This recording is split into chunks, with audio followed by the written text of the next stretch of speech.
Hiya Phil, really good session today. Great to see the progression you're making now in the swing in the last sort of 2 or 3 weeks of practice that you've made.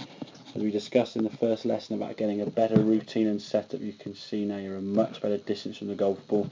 Your arms are certainly hanging down more from the shoulders. You just look as though you're generally set up now for a better golf shot.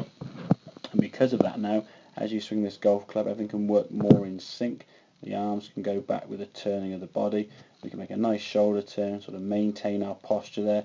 Being a little bit critical, the arms are a little bit low, but it's not the end of the world, because we said the main thing we were focusing on from lesson 1 was trying to keep the club head now what we'd say left of that green line, or underneath what we call the swing plane line. So anytime the club starts getting over this side of the green line, you're coming across the ball, and that can lead to those dreaded, unfortunate shots that sort of shoot out to the right off the hosel. So we look at this swing now, club going back nicely on line.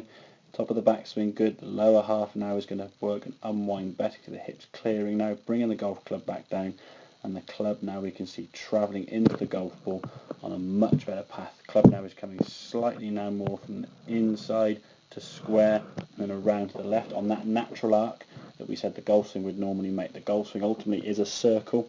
We want that club just to follow that circle around the body.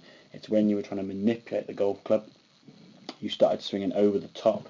Your path then would come too far from this direction out to in, catching the hosel, and the ball then shoot off to the right. So overall a much better swing. If I was being critical, sort of picky here now, that right foot needs to start moving a little bit more, get a bit more range of motion to that lower half of the hips and the knees, a bit more twisting around there. But if we can get a fuller finish, that ball should go a little bit further.